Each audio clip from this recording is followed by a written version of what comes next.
Okay, we are back. We are back in the flesh. Takeaways with Tay. I am your host, Taylor Nixon, on this beautiful Sunday, July 14th, 2024. And man, this weekend, whew, where do we begin? Okay, so first of all, before we even jump into a lot of what happened this past weekend, and for those of you who are paying attention to the news, you know exactly what I'm talking about. I have a few birthday shout outs because this is a heavy birthday month for my family. So first off, I'm gonna start with my niece. She turns 3 tomorrow. Faith, which is crazy because I remember when she was literally just born. So happy birthday, Faith. Happy birthday to my dad. He'll be like 56 on the 17th. Happy birthday to my little sister. She just turned 18 on the 10th. So a lot of birthdays. But now that we got that out the way, also shout out to my best friend Jasmine, London Elixir. You can see the shirt. She's on the shirt. She had a film premiere today, and it was lovely. And I'm so proud of her because I've seen her work so hard in all that she does, and also just the ideation and just carrying out this whole process, executing this whole process of putting this film out into the world. And I can't wait to see where it goes and who it touches and all that great stuff. So shout out to Jasmine, shout out to my best friend. But yeah, this weekend has been very eventful. I really don't have any comment on the political standpoint right now.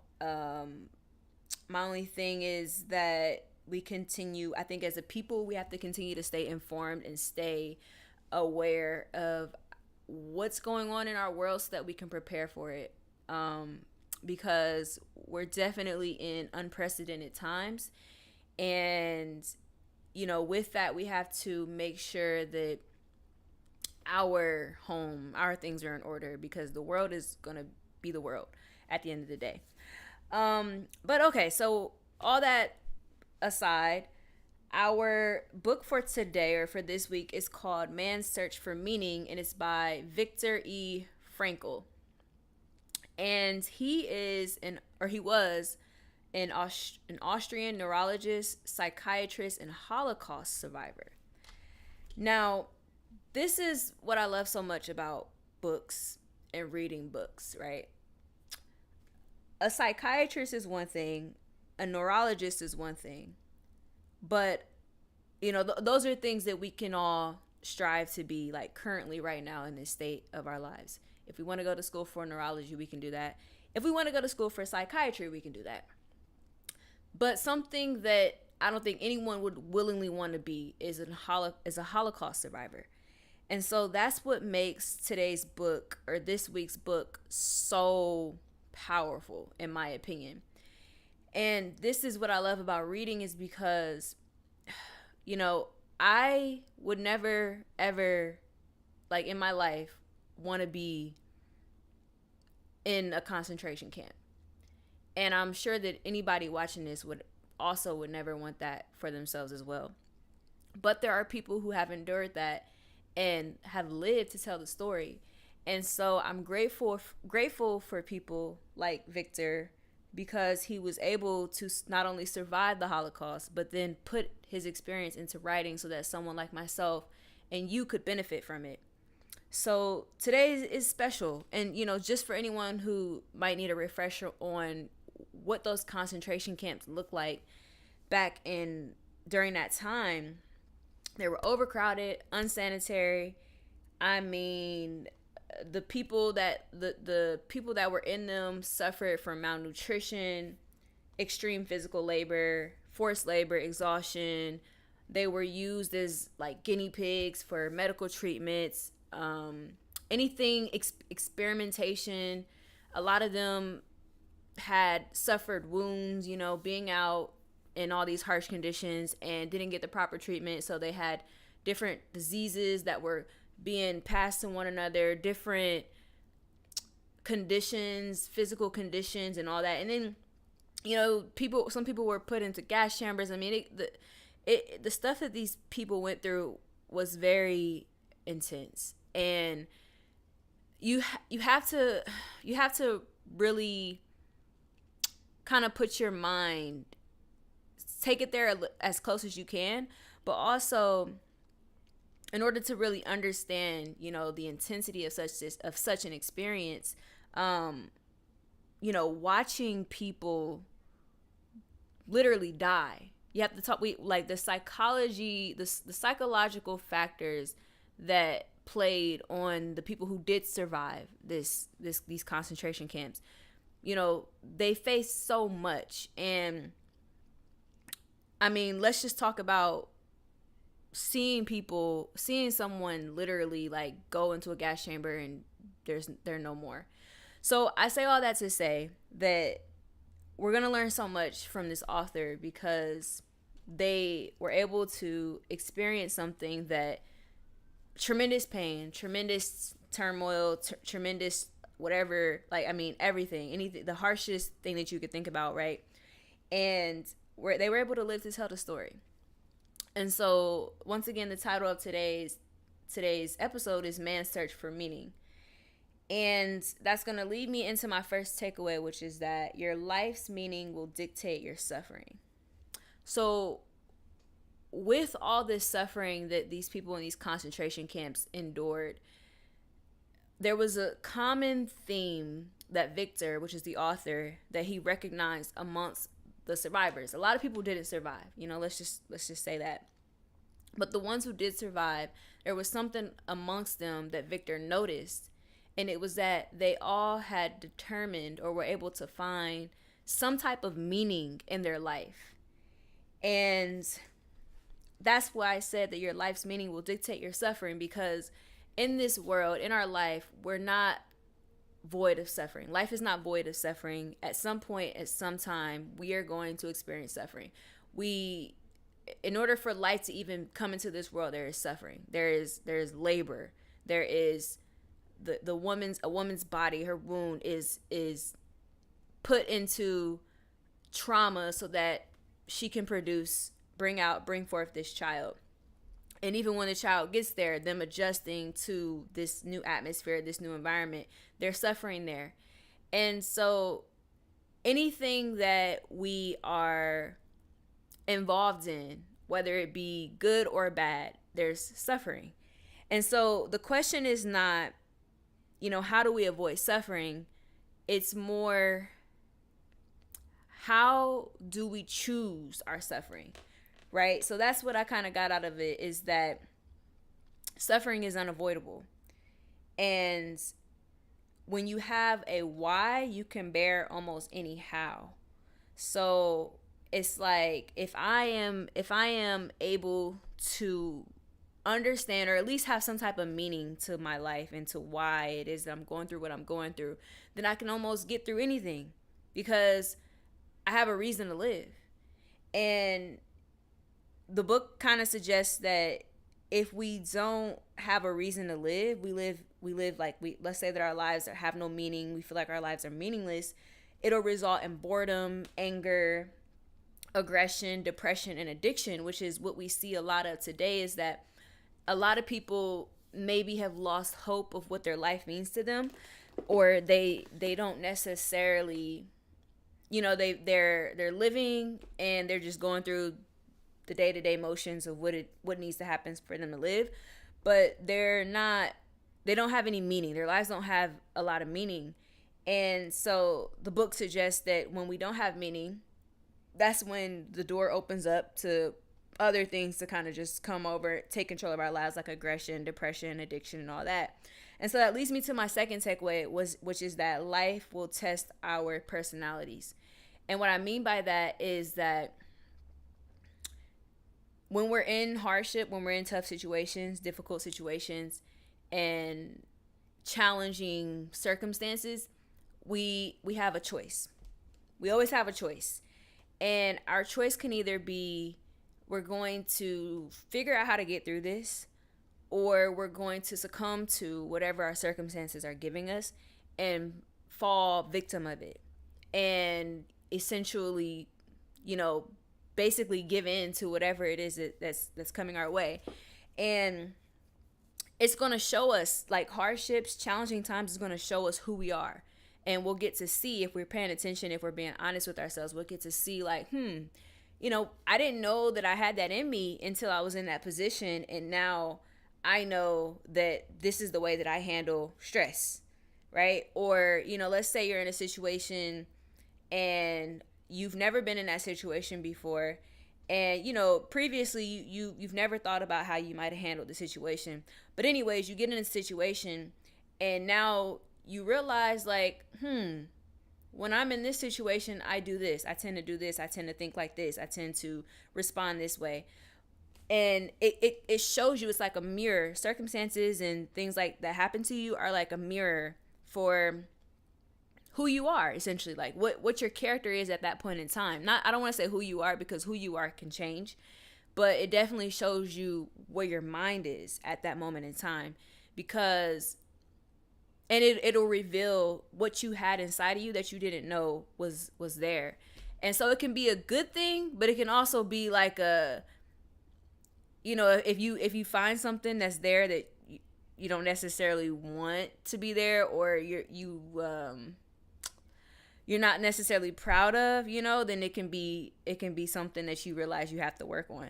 But, like, prime example, if let's say someone in your family is experiencing like a medical issue, and you realize in that moment that you are a lot more calm, like everyone else is panicking and you're very calm, and you're like, problem solver, what do we need to do to get through this situation, etc.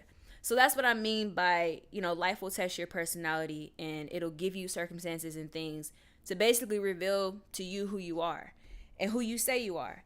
And I feel like you can say that you are this person, but you really don't know until your actions prove that, or people really don't know that until they see that from you. And so that leads me to purpose, because purpose is the same way. Purpose is what you feel like you were created in this world to accomplish. And a lot of people, I'll use myself as an example, a lot of people want to be, let's say, a basketball player, right? A pro basketball player, because that's what they see. That's the role models they see. That's what they aspire to be, and that's what they want. And of course, we know that on a basketball team, or if you don't know, there's only 5 players that can be on the court at all times, and maybe like 10 people on the team, especially like as you get to the higher pro leagues, right? So considering all the billions of people in the world, you literally, there's like 10 spots, right, for this one basketball team out of like billions of people. And so the difference between a LeBron James and then someone else that just plays basketball is that LeBron James continued to persevere and be resilient with all the challenges and circumstances that life threw at him. He still had a goal and a purpose. He was steadfast on his purpose to be this professional basketball player. And regardless of what happened to him, in his life, he was able to get through that in order to reach his goal. Other people might also want to be a professional basketball player, but when life gets hard and when things get tough, they basically, it's like, have you ever heard the saying, when the going gets hard, or when the going gets tough, people get going, or when the going gets tough, you need to get going, basically.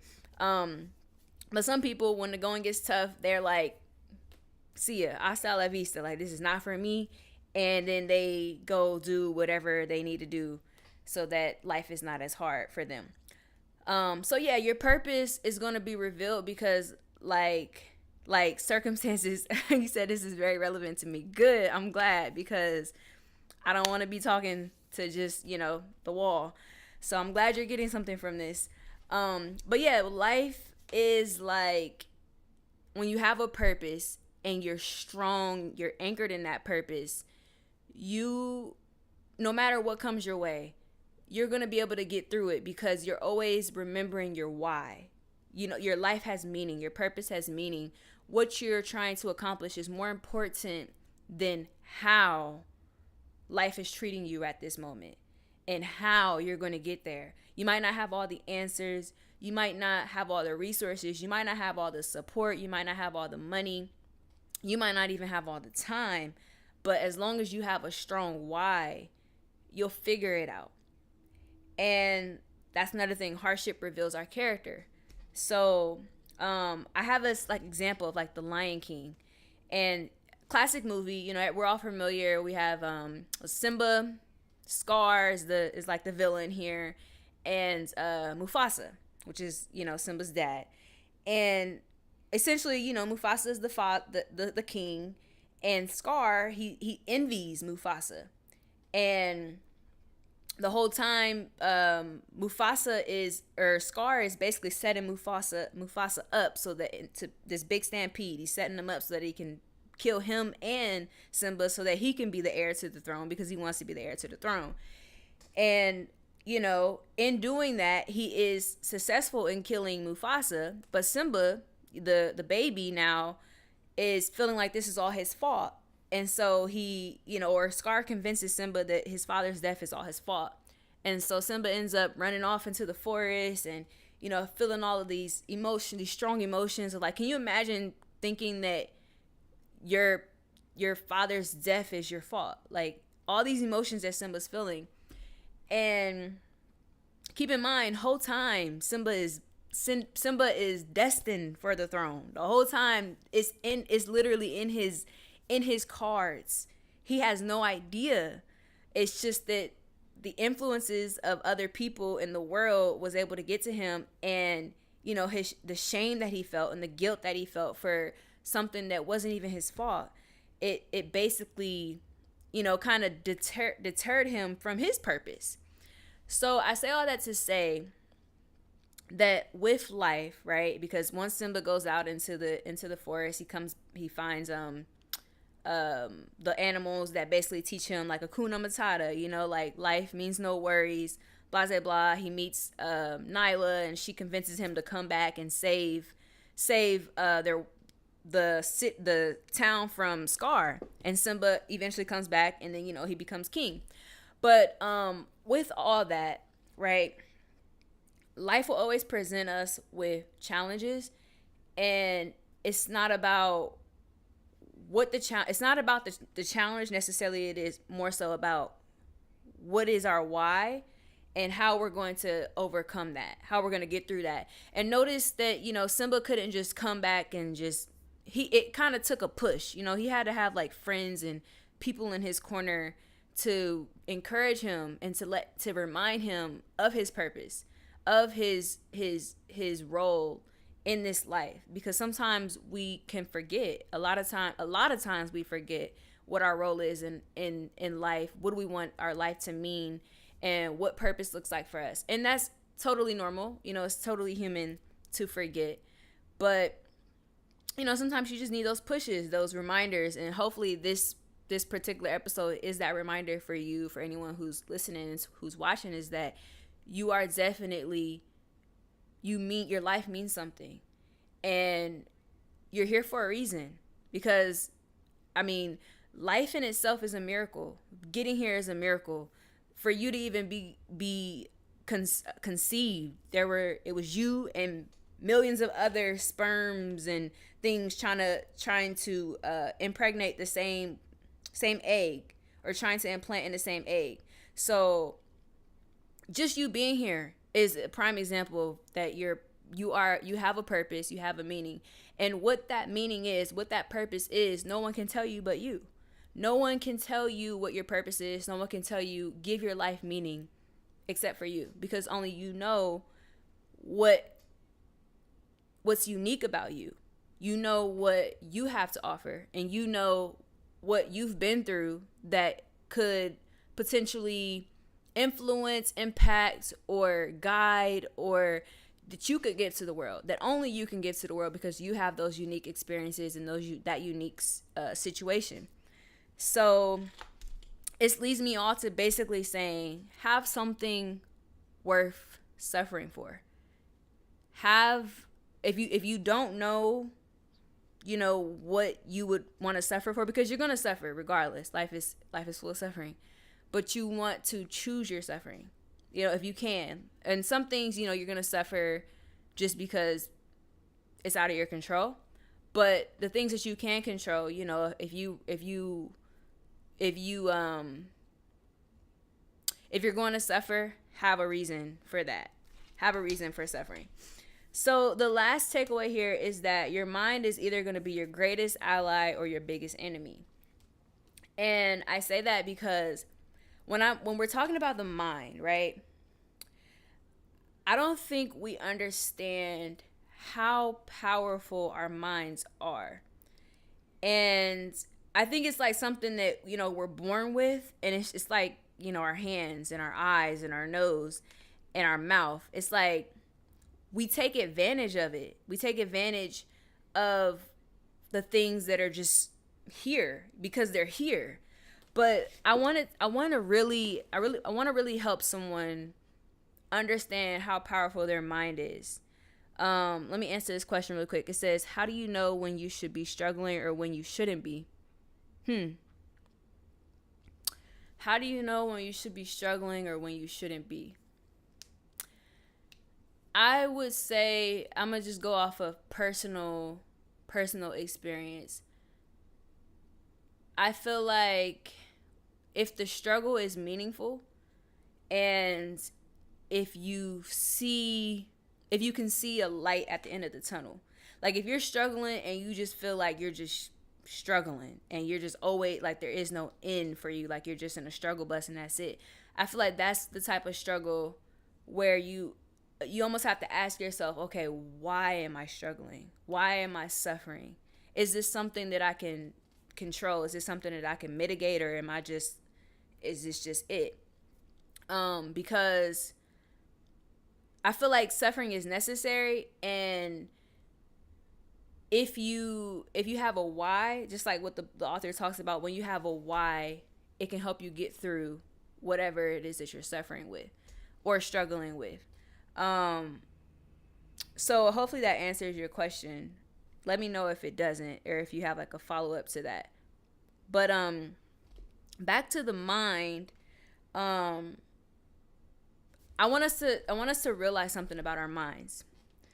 So our minds it's neuroplastic, right? They have a neuroplasticity factor to them, meaning they are able to adapt, they're able to recognize, and they're able to form new connections. So by design, your mind is resilient and dynamic. Now, what neuroplasticity means is that basically, let's say for whatever reason, God forbid, but like something happens and I can't remember anything, right? I don't remember anything. I don't remember how to count.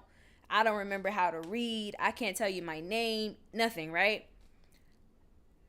Although that might be the case today, our mind has an ability to build new connections.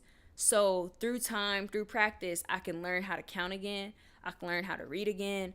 I can learn how to play the piano. I can make new connections. They're basically with neuroplasticity, it means that your mind is not just the same thing all the time. Like it doesn't, like once the connections are made, it's like a puzzle piece. It's like a big puzzle where all the pieces can connect, if that makes sense. So like how you have like a regular puzzle where only certain pieces can connect, your brain is like you have so many puzzle pieces and they can connect in so many different ways. And so that's powerful because it means that as long as you can make new connections, you have the opportunity is there. The chance is there. The chance to get it right is there. You said, I think I get it. I just think there's a thing that's too much struggling. Like people need rest. Yes, people do need to rest because shoot, life is that's why you have to pick your struggle and also understand why you're struggling. I think that's the key. But anyway, so yeah, your brain is able to build new connections, but also the mind, there's a consciousness factor to it and a self-awareness factor to it. So what that means is that your mind knows that you're like, your mind can become aware of what you're thinking. Your mind can think about its own thoughts. It can reflect on its own thoughts. It can reflect on its existence. It can it can make decisions based on abstract reasoning, all these different things. And so when you think about what separates, a human being from, let's say, a bee, right? A bee just knows how to be a bee. Are bees aware that they're bees? I don't know. I've never looked into it. I haven't done the research. But what I'm saying is that we know that we're human. We know what we're thinking, and that puts us at the top of the food chain, because we are able to basically create whatever it is that we have in mind. We can create it because we have this thing called consciousness. And when you think about the alternative to that, like if we didn't have consciousness, just to really put this into perspective, if we didn't have consciousness, we would be like a robot, like a legit robot. It would be, we would have a function, we do that function, and we have no thought of that function. We have no feelings, no emotions, no nothing. It's just we did that function. Let's say I'm a robot and my function is to clean the dishes. I clean the dishes. Dishes are clean. All right. Oh, more dishes. Wash them, clean them. Okay, dishes are clean. Cool. But robots can't plan. Robots can't think. Robots are just conditioned to do whatever it is that they were programmed to do. So without consciousness and without using consciousness, we're basically robots. And if you aren't controlling you, someone or something else is. Because you gotta think about a robot, somebody had to program that robot to do what it does. So if you are a robot in a robot state of mind, that means you're not using your ability to think for yourself, to create circumstances and things for yourself. And you're kind of falling into whatever the circumstances in life that was created for you, whatever function, society wants you to play. And, the cycle of distress, which is like, when we get into distress, we go through this cycle. It comes with the crisis that we face. So there's no fixed meaning to life, right? So you can constantly create new meaning for yourself and your life, which is a good thing. Because, when we are in these cycles of distress, sometimes we're so like, how do I get out of this? Like life is just hard. I'm struggling. I'm everything is gloom, doom. But if you remember that there is no fixed meaning to life, meaning you can constantly change the way that you see your life and the meaning that you apply to your life, which is, it's all in your control. So if you're struggling with something, you can say, you know what, I'm not struggling. I need this. It's almost kind of being delusional in a sense, because it's like even though it might be struggling to you, it's like looking at the situation from a different angle and saying, I'm not suffering. I'm just learning this. I'm just learning patience. I'm just learning how to get through. I'm just learning perseverance. I'm just learning resiliency. I'm just learning how to be a palm tree in the middle of a storm and bend with the wind. And I know that this will pass. And I know that this won't be the end of my journey. I know that there's more in store for me. I know that I'm gonna experience the highs of life just like I'm experiencing the lows.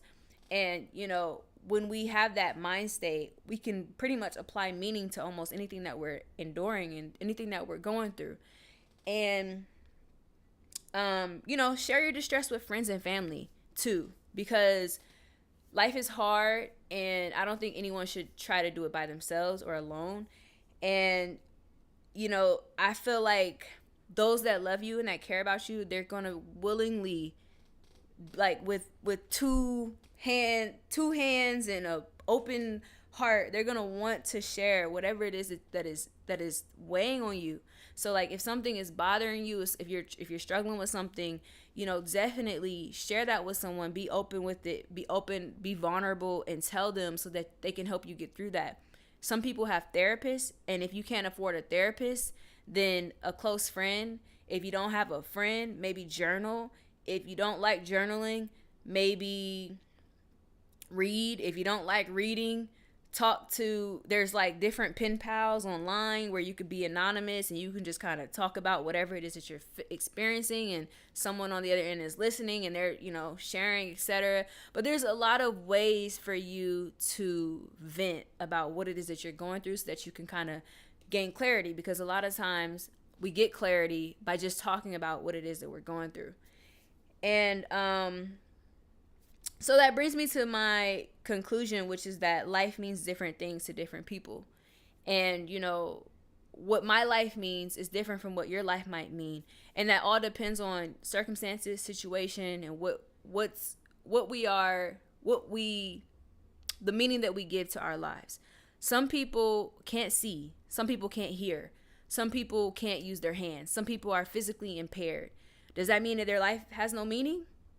Does that mean that they can't wake up in the morning and just be like their life be like, oh, you know, like I was able to like to hear a vibration through the wall, you know, like a deaf person, they was able to feel a vibration through the wall or something, and that gave them meaning. Like, we don't have to have big accolades and awards and things like that to have a meaning, for our lives to have meanings. We don't have to have a degree. We don't have to, you know, some of us families might not even be a thing, you know, like we might not even want a family.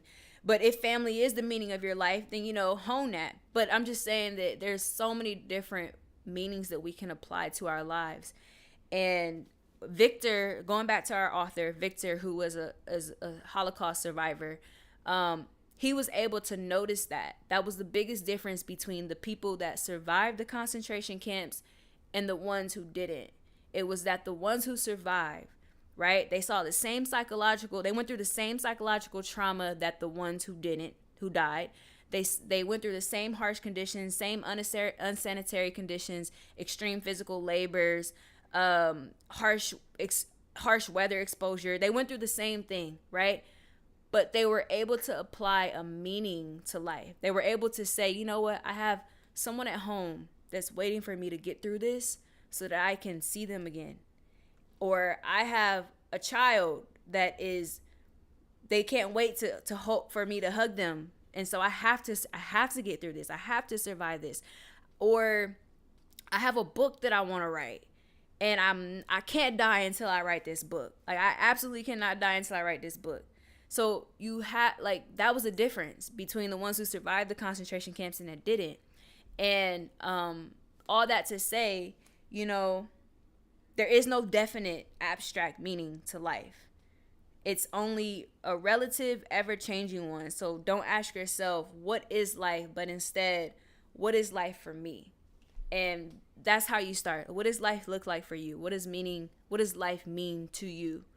You said, I do want to be an author. You should be an author. If that's what you want, nothing's holding you back. And if that's what gives you your life meaning, and that's what helps you kind of vent or talk or just express life and what you're experiencing the best way that you know how, you should definitely do that. And, you know, you never know how many people you can touch with your stories, with your words, with the way that you're able to put things together. You never know who can benefit from your point of view. And you won't know until you just try it, you know? So definitely dive into it. Be that author. Tell yourself that you're that author. Do what you need to do to be that author. And, you know, you never know. I appreciate authors like Viktor, right? Because, like I said, this is the one thing about reading that lifts me up and fills me up, is that I would never want to be in a concentration camp, right? But I can get the wisdom of someone that survived the concentration camp just from reading a book. And that book is the same book that I'm presenting to you all today. The name of it is called Man's Search for Meaning, and it's by Viktor E. Frankl, who was a Holocaust survivor. And this is the magic of being an author, right? So for you who you want to be an author, that's the magic of being an author, is that no one knows your story like you, and no one can walk your life like you. So no one can communicate what you've been through like you. That's the power of it. So, you know, hone in on your story, hone in on what makes you unique as an author, and definitely, you know, write a story that is going to be beneficial for someone like myself who likes reading, and they could take something away from it, you know, and share it with the world, right? Because we're not going to live forever. but we can tap into the lives of people that have come before us and the people that will come after us just by talking about our experiences and sharing them. So, this has been an incredible episode, Takeaways with Tay. Like always, man, it's been a pleasure. If you enjoyed this, please share, please like, comment, all that good stuff. And shout out to my niece, Faith, who will be 3 tomorrow. Oh my gosh, she'll be 3, guys. And I'm just like full auntie mode. So yeah, shout out to Faith. Faith does not know anything I'm saying right now, but maybe she'll see this video in like 2-3 years and she'll be like, oh my gosh. But yeah, you guys, thank you for tuning in. Takeaways with Tay. My phone is gonna die, so I'm gonna go ahead and end this. But I'll see you all next week, next Sunday, same time, same place, new book, and you all enjoy the rest of your evenings.